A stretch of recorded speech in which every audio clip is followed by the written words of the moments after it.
Hi everyone, it's Kasia from Tarot Map, and I thought I haven't done a combination video for a while, and recently, I had a lot of work, so I ran webinars, I'm finishing my first Zoom workshop, I have been swamped with readings, I've been doing a lot of readings, so I didn't really have much time to record videos.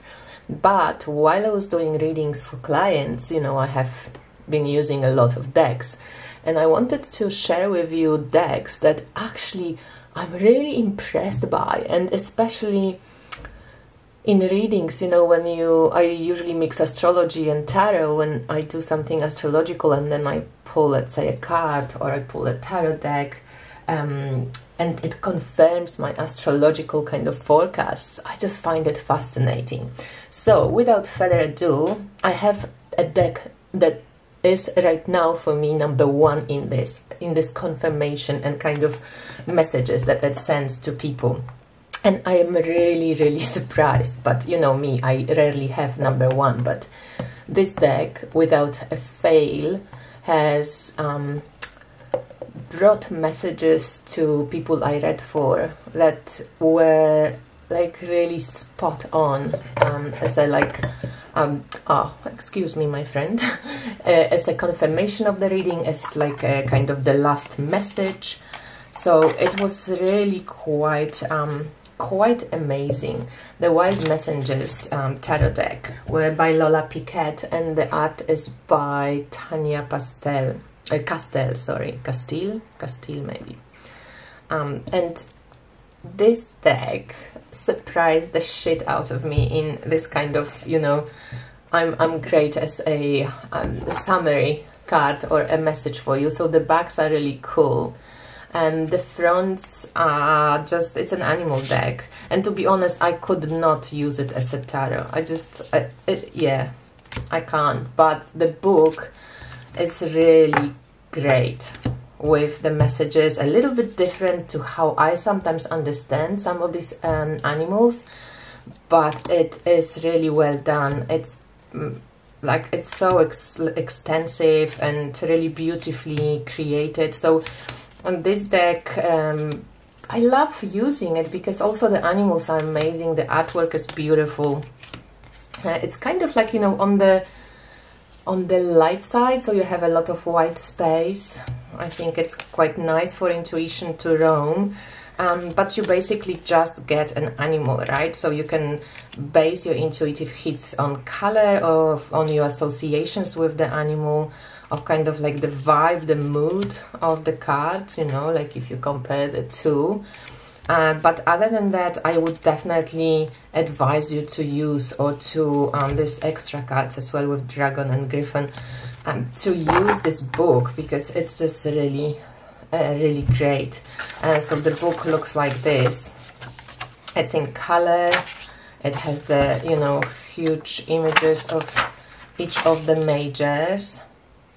And then when we go to, it's color coordinated here as well, so you have like, water, and you have fire, and you have air and earth, and it's really amazing how it's done. So you've got the kind of keywords, and you've got the invocation, which I love those little poems. It's really, that's the invocation is usually what does the trick. You've got information about the vulture, but also from like an animal in general, but also from more kind of like how do they live, and how would you translate it psychologically. And vulture speak, so each of the animal has, kind of a paragraph of how they would speak in the first person. And you have different, sometimes you have questions, sometimes you have different associations. The major arcana in general are the alchemical stages are attached to them, and there is some meditation sometimes, there's some questions to do, journaling prompts, and so on. So the book is really great. So this deck, I had it for a while, I received it as a gift from my friend Victoria, and to be honest, I was like, I saw the pictures on Instagram when they were doing the campaign, and somehow, I don't know, they just seemed so alive. And when the deck arrived, they seemed a little bit flat in the beginning, but the longer I play with them, the more I actually appreciate it. And as I said, I wouldn't use it as a tarot, but I definitely use it as an oracle deck, and I use the book with it because the book is really great. So I wanted to make sure that I mention this deck, and then the box is really cool because yeah, it's a really cool deck. And if you treat it as an oracle, then you have like 78 cards in the oracle, and even more, 80 cards, because there are 2 extra cards and this amazing book. So I highly recommend this one. And it's, as I said, if you had a reading from me with this deck, you can write in the comment what you felt. The other one that I really enjoy right now is Dream Awake Tarot by Ashanti Gambo, and you can see the review of this deck on my channel. What's special about it is obviously the shape, the hexagonal shape, and you can watch the interview I did with Ashanti, and she explains that actually she did it on purpose, that she didn't put the names or numbers on her cards. And there are 22 major arcana in this deck, and it's up to you if you want to see this as a sun, this as a devil, or this as a world. So it's really up to you what you decide to pick, and maybe when you decide to pick it. And she gives some examples of what she sees as what card. So I think I show you one which she mentions. I think this one, see, to me, was it this one that she thought that was to her a card of death and rebirth? Anyway, like you have to watch the interview. I have to watch the interview to remember. I can't remember now, but there's this cool card with Pixie.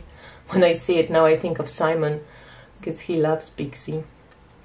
So this to me could be the moon, you know, with like the lineage, the ancestry, the sisterhood, sacred feminine. It could be, what else could that be? Yeah, the moon fits here, right? I don't know. What else do you think could this card be? Let me know in the comments. So basically, when you spread this deck, it's just a fun play. You know, usually what I do, I just, you know, feel the cards like this, so they create like a little hexagonal shape.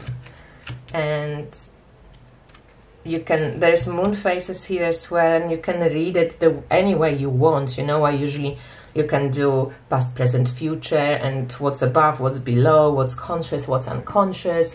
You can go around, you can go in the shapes like this. It's really up to you, just play with it. But I find it really fun, and because of the shape, an interesting way to play with cards. There's just always something new that comes up, and how they connect, and how you can see certain relations of them. So this deck, even though I have to say I haven't used it, I think, for client readings yet, I use it for myself as a creative spark very often, and I love it. So this Dream Awake Tarot. And another one that I just started to use again, I had like a love affair with this deck and then put it aside a little bit, and now it's back on. It's the deck of character, and you guys probably seen me using this deck or talk about this deck. It's basically a deck that has three piles in it: characters, tools, and places. And I usually, just for fun, you know, when I do readings, I go, okay, so let me see at the end, you know, how can you play now? Like, what character would help you to, like, you know, connect to? And then I just pull one character and like, oh, master, you know, maybe you need to meditate, maybe you need to something like, what tool does your master want to use? That's a very playful compass. Oh, so, you know, like, open your inner eye, maybe you're going to go somewhere, and places. So what places your master feeling, you know, feeling good in, or what place is important for your master to swamp. Oh. So then you kind of go, you know, you invent stories based on the three cards. And on the deck of character website, there is also a little kind of cheat sheet when you can go and see all the keywords that she came up with for the master, for compass, for swamp. You know, you can just play, but it's always fun. So I use this deck a lot, and just sometimes when I feel like pick me up reading, or sometimes it's actually also a really truthful deck, you know, it's really truthful, it's really kind of spot on. So sometimes when I need that kind of pick me up, but also, you know, a punch, this deck is really awesome. Another one that seemed to be very beautiful in the readings as well, for oneself or for, you know, if you read for others, just to kind of like, especially when you have some sacred feminine theme going on, or some children theme, or a relationship theme, the Yoni Oracle cards. Oh, look at this, so cute. These Yoni Oracle cards are really cool. They collaborative deck, so as you can see, there's like a different art style to them, and it's, the book is really great too, because you depends on what, you know, what kind of group of yonis do you get. You get some you get meditations, you get inspirations, you get different processes, affirmations, and so on. So it's really sweet and quite powerful, but in a soft way deck. So I really enjoy this one, and I've been using it recently quite a lot. And it's a really cool deck. So I think mostly feminine, yeah, Yoni Oracle, obviously. I think a lot of males wouldn't probably connect to this one. It's like too specific. Another deck that I love still, it's this Embroidered Forest Tarot. And I haven't used it much. I've used it a few times, but not much for the client readings. I'm still getting used to it. It's fairly new deck, but I'm just so enjoying it. I'm enjoying the vibe of it. I love the interview I did with Alicia, with the creator. I loved her energy. I love kind of the simplicity of it, and then also to know, you know, how much work went into it, and just the beauty of this, yeah, of this embroidered decks. I mean, embroidered cards. It's just beautiful. So I'm excited to be using it. I'm still kind of, you know, like this magpie, ooh, new shiny deck, and it's got this silver foil and silver gilding. Yeah, no, it's a really sweet deck. And this one is kind of, it's pippish, so I'm enjoying kind of going back to pips a little bit, and it's yeah, it's a joy to use this one. It's just joyous. I have been also using a lot of the Holistic Astrological cards by Carney. It's just a great deck to like advice giver, or like pointing to what's important right now, and especially when you know astrology or you want to learn a little bit more of astrology. This deck helps, because if you have astrological knowledge, you can, you know, go much deeper with these cards, but also if you don't have any, you can still happily use these cards, because as you can see, they fully pictured. So your intuition can just, you know, go for it. But also, you know, if you want to learn about Aries and Mars, then you have this spark of color and inspirational imagery that is connected to the energy of a certain sign or certain planet. And Carney also goes beyond, because there is also this evolutionary aspect to this deck. They color coordinated. There is an interview with Carney, which is really great, about astrology specifically, if you're more interested.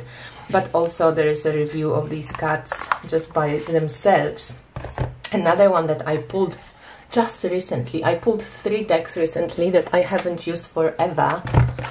These 3, and I love them so much, you know, like this is so beautiful. Like this Pagan Otherworlds by Usi is just so incredible. Like the artwork, whenever I hold this deck, I just can't believe how beautiful intrinsic the artwork is, how the paper, I love this kind of linen paper, how it's so beautifully printed. It's just I don't have words. The font, everything is just perfect in this deck. It's just such an amazing deck, and I can't believe how rarely I have used it for like the last year. Maybe I had used it before, but recently I was just on the shelf, right? So I pulled it out and I'm just looking at it, and it's also a little bit pippish, which I enjoy, and it's just stunning.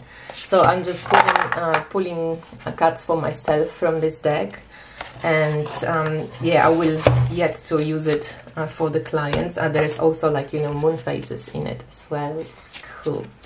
And then I pulled Sakurai Bito Tarot. This is a deck, it's fairly destroyed my copy because it went with me to Australia, and then I lost my bag, and then I went into swamp, and all the cards got wet, and yeah, it's just kind of, but you know, it's got Australian vibe in it. So I love it. I have one of those first editions. I don't know if it's the first one but I still love this deck. It's such a smart deck, you know, the depictions, and it's really cool. So I used to use it a lot, and then I kind of forgot about it, and recently I pulled it out, and I wanna give it a go again. It's such a smart Six of Swords. Just taking breath, you know. So Sakurai Bito Tarot, and there's it's making it come back. And these three, I just kind of pulled them out because, you know, I sometimes go through my decks and go, which one do I want to use now? So these three, I thought, like, oh, I really want to get to know this one's better right now. And this, the Wheel of Change Tarot by Alexandra Ganetti. I haven't actually, you know, I got it from a swap from a lovely lady on Facebook, and I haven't actually used it much at all. I have a book, like a full-blown book for it, like it's a huge book, and I bought it separately, and then I kind of never really got to use it. It's a great deck for intuitive readings, I think, because it has a little bit, it veers a little bit of the traditional meanings. Like, it kind of seems to be following mostly Rider-Waite-Smith, but, you know, when you think of like Knight of Wands, like, it's just different, right? Or Ten of Wands.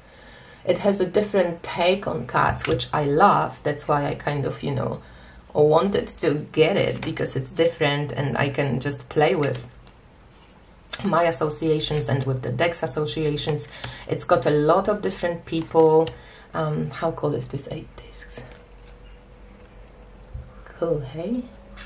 So, yeah, so I wanted to play with it. I think it would be great deck for like past life readings as well, or for any type of creative, inspirational readings. It's got different cultures, different body types, different people, different... yeah, it's quite cool. It's really cool. I don't think it was also very expensive. I think it was like $25 at the time when I was kind of getting it. So I haven't checked recently, but you can see. So, yeah, this deck, there's a few cards when I just go, oh, I don't understand you. Especially, I think the cups, they like kind of like a little bit different. So first of all, I'm surprised that they have the red frame, because they seem to be connected to water, not to fire. October 1st for Princess of Cups. But like, you know, Five of Cups, I just don't know. I sometimes look at it and go, what's going on? So I've got to really go and read the book. Six of Cups, like, isn't Five of Cups more that and not Six of Cups? So this is where I get a little bit lost. So I have to really follow the book. And I remember that I think that's why probably I haven't used it much, because didn't have a book for a long time, and I was just going, I don't know, why is this Six of Cups, but it's showing me a totally different image to what I know. So that's definitely the one that I would like to know better. And the one that I'm using also all the time in readings recently is the Lemurian Star Child Oracle, and I usually pull it as a message from your star guides or star family, you know, as an inspiration. This deck is so well priced, guys. I just cannot believe it. Like, this is 88 cards. Sorry, I'm just grabbing the book for it. Look at this amazing, amazing book with lots of different, you know, there's keywords, there's processes, healing process, there's all these different things, affirmations. You've got its own, it has its own system. I have a review of this deck, so I'm going to link it right now. You can check it out. It's like £38 or £33. I just think it's so well priced for what it is. It's gilded, it's big, the paper is nice, it shuffles really well, the book is huge, 340 page guides and 88 cards. I think this is like a gemstone right now in the tarot world for this price, especially that decks are getting more and more expensive. So while you can get it, and if you want to get it through my affiliate link. But I'm not just doing it because I have affiliate link with them, you know me, I wouldn't do that. I really honestly love this deck and love using it. So what I do, I would pull it, I pull a card, yes I said, from like, let's say collectively now from our star families. And what do we get? And it's Lemurian Guide. And it's sister, friend, teacher of infinite, universal love. Oh, that's lovely. And I think that's what I feel towards this deck. I feel this, yeah, this sensation of trust and love and joy when I use it. So it's definitely a beautiful, energetic, healing deck. And then the last thing I did, and this is going to be the end, but what I finally did, I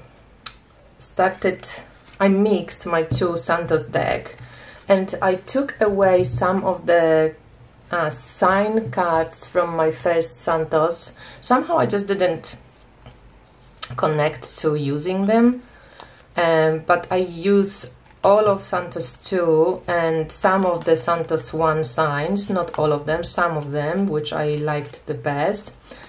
And I just mixed the two decks, so now it's like a one big deck, but because they're quite small, you know, it's still fairly easy to shuffle.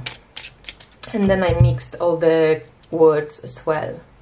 So these decks are pure intuition, and it's really depends purely on yourself, you know, how you read this deck. So you have a princess, like this Sleeping Beauty, right? And then you have this crazy thing, and then you have a sign.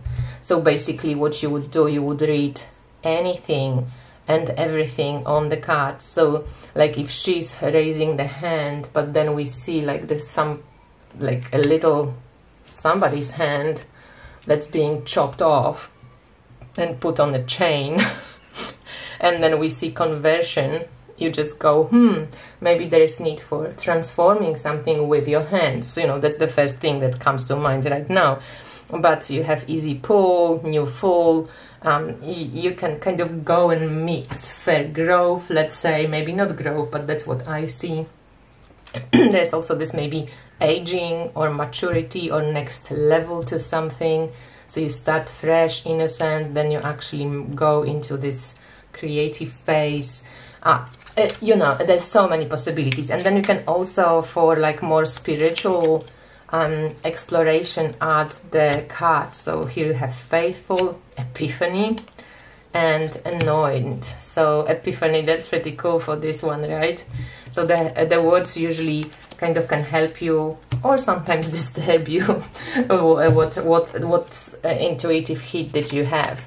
So, but anyway, these two Santos decks mixed together, they work great, because they, you know, they similar, they had a little bit different vibes when they were split up, but I don't mind them being together, because they still kind of, you know, all with saints and Jesus and Marys and kind of cemeteries and like weird kind of science things. And the colors are amazing, the photographs are amazing, and you even get Frida.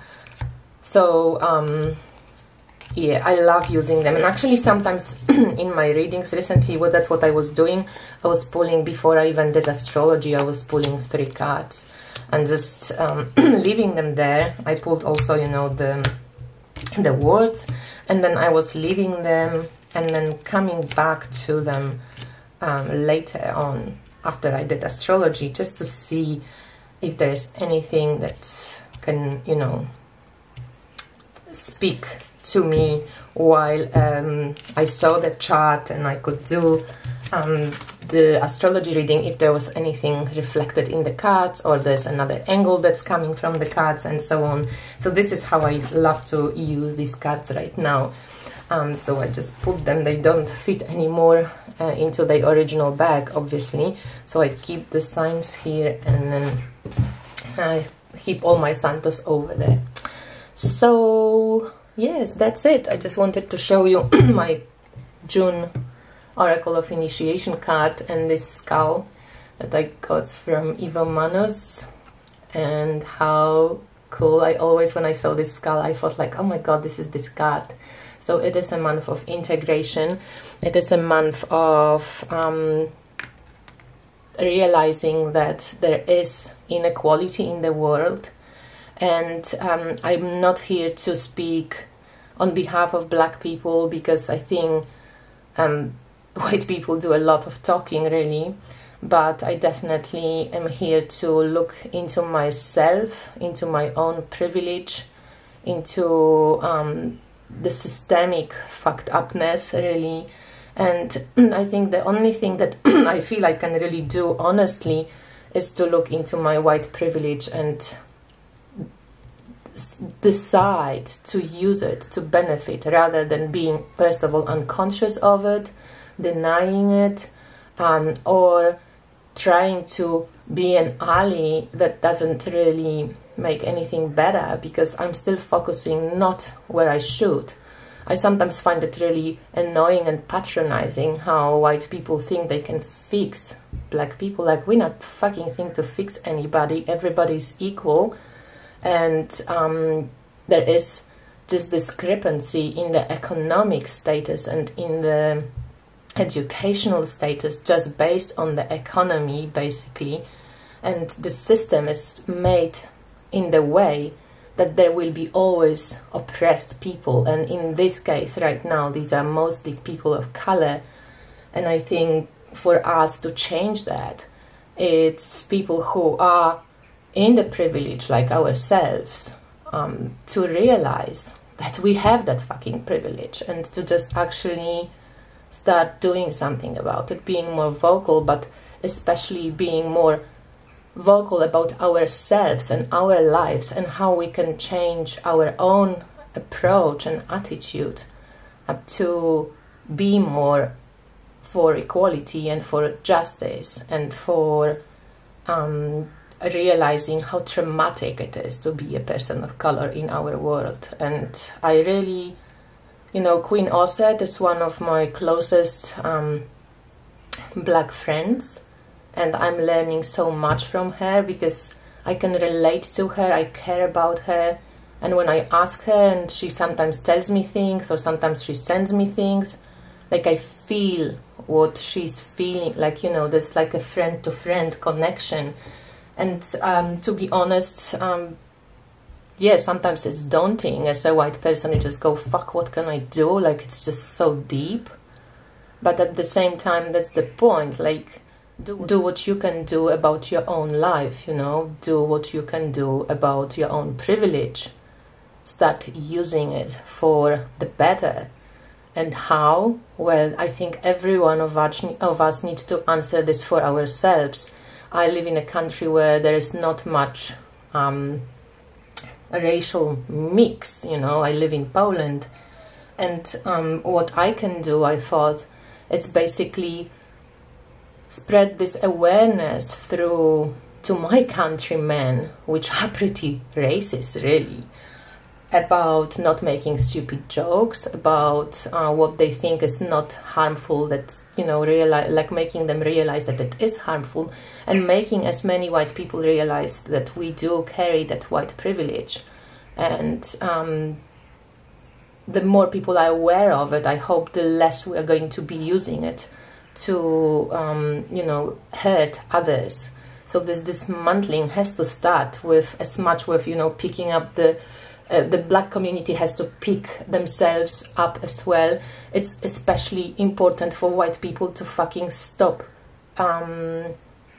destroying when black communities are picking themselves up. Like, white people don't seem to fucking like it, right? We just, like, can't take it. In many cases, that's what the history at least is showing. So I think, like, just mind your own business and dismantle your own white privilege and focus on yourself, not on fixing the other person. That's just my 5 cents in it. I just found some of the posts that boomed right now. I mean, it's great. I think it's good that it's we all talk about it. But I find some of the posts quite patronizing and, like, diminishing to black people. Maybe it's just me. I don't know, guys. I'm still, you know, I'm still thinking about it as well, as I'm sure everybody is. And that's just a few of my thoughts, so you can share your opinions with me. Please be polite. As I say, I'm not an expert on it. I'm still making my own way through my white privilege and my own racism. So, you know, it's definitely hard, and it's definitely, you know, so many mixed emotions, because there's anger and there's rage and there's frustration and there's what the fuck can I do.